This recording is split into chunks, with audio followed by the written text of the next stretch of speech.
Ellen Sila Lumenomentiel, vou uma estrela brilha sobre a hora do nosso encontro, pessoal, sejam bem-vindos a mais um vídeo aqui no canal, o vídeo no qual eu vou começar para valer a nossa série do Guia dos Apócrifos, os livros que não entraram na Bíblia, os proscritos, entre aspas, que ficaram fora do cânone oficial, da lista oficial de livros da Bíblia, com um foco mais forte nos livros cristãos. E esse vídeo acho que vai ser um pouco frustrante, eu acho, de certa maneira, mas ele é importante que seja assim para mostrar como é difícil lidar com essa literatura, com esse conjunto de textos, porque muitas vezes eles chegam pra gente em fragmentos, em formas que foram transmitidas pelos óculos, pelas lentes, de quem criticava esses textos, de grupos cristãos considerados mais ortodoxos, mais ligados à tradição que chegou até nós na Bíblia, e portanto é difícil saber exatamente o conteúdo, quem escreveu, como escreveu.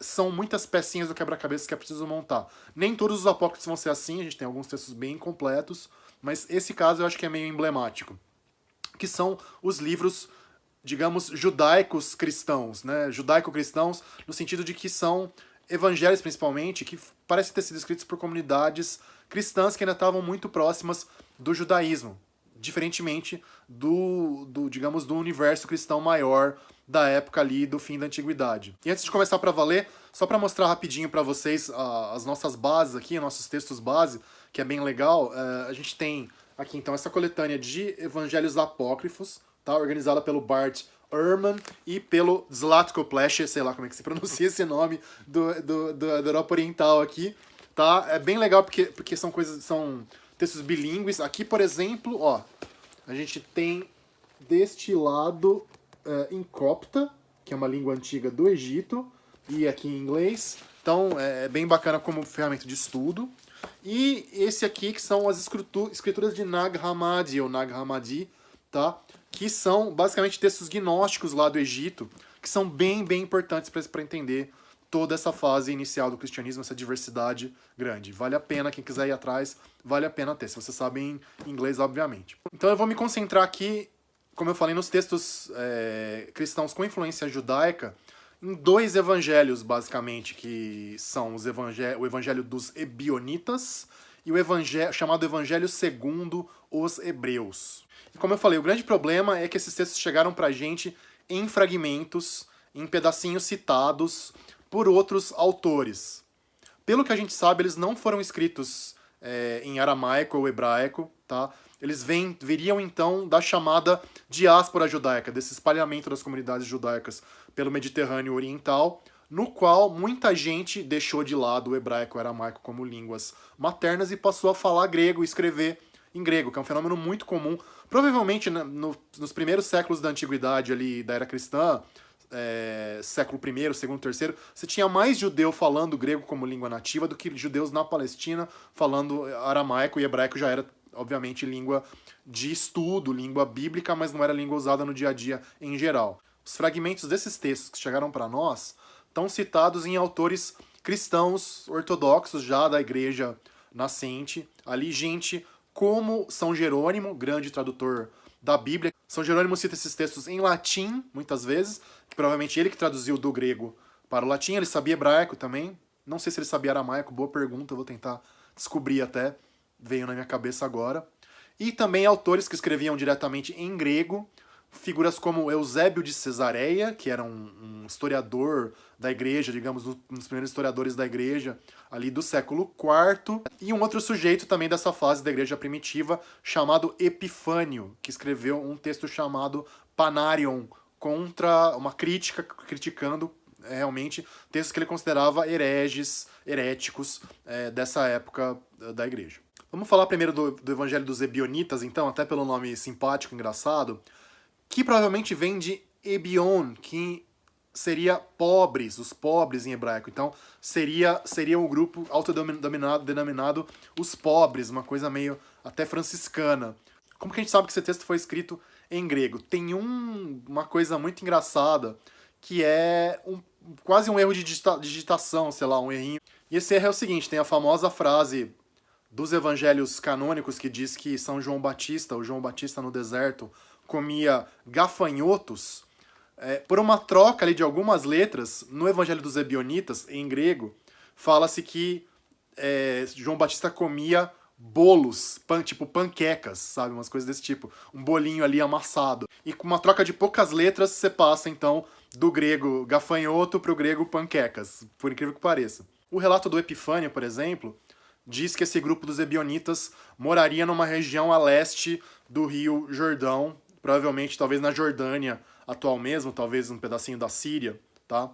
Seria um grupo minoritário, então, de cristãos, mas que se apegavam às tradições judaicas de maneira mais forte. Um elemento disso é o fato de que, ainda segundo o nosso amigo Epifânio, eles negavam a divindade de Jesus, tá? Não consideravam Jesus como Deus ou como Filho de Deus. Jesus para ele era como se fosse uma espécie de anjo encarnado, que é uma ideia que acaba surgindo em grupos cristãos, seitas cristãs, várias vezes depois no futuro, até perto da gente aqui. Então, é uma coisa que para eles faria sentido, como não querendo quebrar a tradição monoteísta judaica, considerando Jesus divino, os caras, então, o consideravam como meio que angélico encarnado.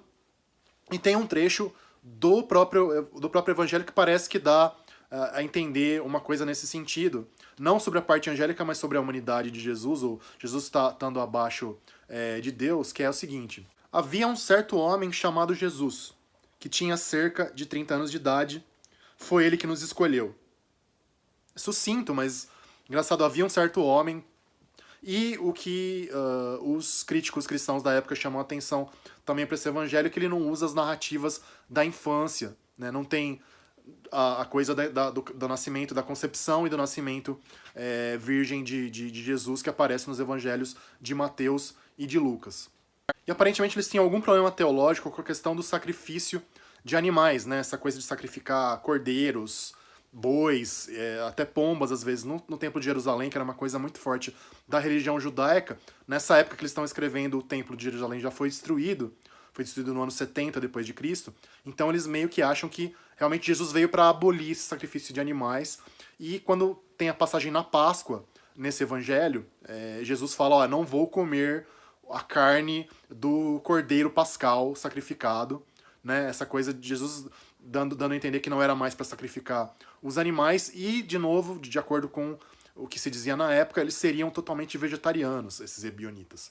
E além de ser um evangelho que aparentemente foi escrito originalmente em grego, quando você faz análise textual desses pedacinhos que chegaram até a gente, parece que eles juntaram tradições que estão presentes em vários evangelhos canônicos, quase que eu falei universo aqui, em vários evangelhos canônicos, tá? Em especial, aliás, apenas os chamados sinóticos, que são os 3 primeiros da Bíblia cristã, Mateus, Marcos e Lucas. Sinóticos por quê? Porque eles podem ser vistos juntos, aí daí que vem a expressão em grego, eles fazem sentido, tem um conjunto narrativo, uma estrutura narrativa comum que perpassa todos eles. Tá? Parece que eles pegaram, no caso dos ebionitas, trechos desses 3 evangelhos, o evangelho de João não, que é realmente o mais diferentão de todos, e juntaram em algumas passagens para criar a narrativa deles. Que era uma coisa que de fato estava acontecendo nessa época, nesse século II depois de Cristo, que é quando o pessoal acha que esse evangelho dos ebionistas foi escrito,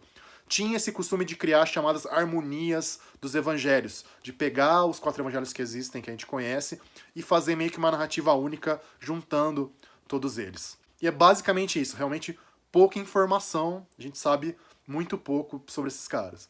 Vamos falar um pouquinho, então, do Evangelho segundo os Hebreus, que parece ter sido um texto escrito por uma comunidade judaica no Egito. Isso é legal e é interessante porque realmente você tinha uma comunidade judaica muito forte, muito numerosa, que acabava dando até rolo ali, os egípcios acabavam brigando com os judeus, deu problema de limpeza étnica, de pogrom, entre aspas, envolvendo esses grupos judaicos lá no Egito, e são citados, por exemplo, além do Jerônimo que eu já falei, de São Jerônimo, por autores cristãos da região do Egito, como Clemente de Alexandria e Orígenes. Os judeus no Egito usavam amplamente o grego, e de fato esses textos estão escrito em grego. Inclusive tem toda a história de que, provavelmente é fato, que o Antigo Testamento foi traduzido pela primeira vez para o grego por judeus do Egito, faz bastante sentido. E o Egito tinha todo um caldeirão ali cultural de cultos e mistérios no sentido religioso, de celebrações misteriosas para iniciados, né, coisas iniciáticas, de vários cultos gregos, cultos nativos egípcios, cultos que vinham do Oriente. Então esse caldo ali cultural de diversidade religiosa talvez tenha influenciado aí esse texto com algumas ideias que são talvez ligadas aos gnósticos. A gente vai falar muito dos gnósticos nessa série ainda, mas é basicamente essa ideia de que Jesus veio para trazer conhecimento secreto do reino divino para iluminar os mortais, uma coisa, de certa maneira, mesmo meio quase budista. Não é bem budismo, mas tem um pouco essa coisa de disciplina mental e espiritual pelo conhecimento, tá? Que talvez tenha um pouquinho nesses textos, embora os fragmentos sejam muito pequenininhos pra gente saber. E são trechos que a gente, diferentemente dos ebionitas, que parece que juntaram os evangelhos canônicos e fizeram uma mistureba, no caso do evangelho segundo os hebreus, são coisas meio diferentes que a gente não acha exatamente daquele jeito em nenhum outro lugar, tá? Só no texto dele mesmo. De novo, com base nos fragmentos. Então, uma frase que tem uma cara meio gnóstica no evangelho segundo os hebreus é a seguinte: aquele que está espantado governará, e aquele que governar achará descanso. Tipo, o quê? Que é bem esse negócio meio misterioso, assim, fica a coisa no ar, sujeito à interpretação, é bem a cara dos gnósticos mesmo, tá? Então, será que faz sentido? Será que não faz? Talvez faça. Outra frase que tem meio essa cara misteriosa, várias pequenas passagens ali falando sobre o Espírito Santo e o que acontece quando o Espírito Santo desce sobre Jesus no batismo. A gente tem o seguinte, então: a inteira fonte do Espírito Santo descerá sobre ele. E o Senhor é Espírito, e onde o Espírito do Senhor está, ali há liberdade. E aí quando fala do batismo de Jesus, então quando o Senhor veio da água, subiu da água, toda a fonte do Espírito Santo desceu e repousou sobre ele. E disse a ele: meu filho, em todos os profetas eu estive esperando que você viesse, para que eu pudesse repousar em ti. Você é o meu repouso, você é o meu filho primogênito, que governa para sempre. Mistério. E tem uma passagem da ressurreição também, em que Jesus se encontra com o chamado Tiago, irmão do Senhor, ou Tiago, irmão de Jesus, essa figura meio misteriosa, mas que, pelo que a gente sabe, é bem provável que fosse um irmão de sangue de Jesus mesmo. Espero falar um pouquinho sobre essa questão do Tiago em breve em algum vídeo aí, mas de qualquer maneira, vamos lá ao trecho que fala desse encontro entre eles depois da ressurreição. O Senhor disse: traga-me uma mesa e pão.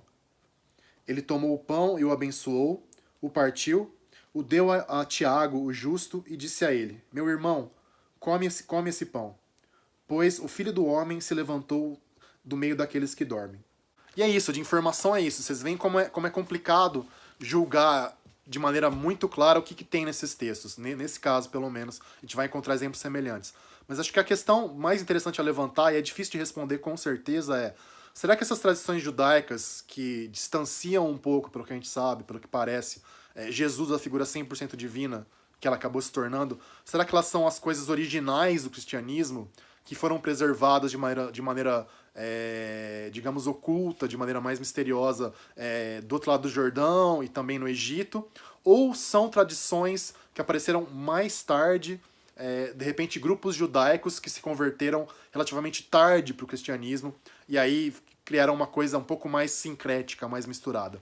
É difícil dizer, é difícil bater o martelo.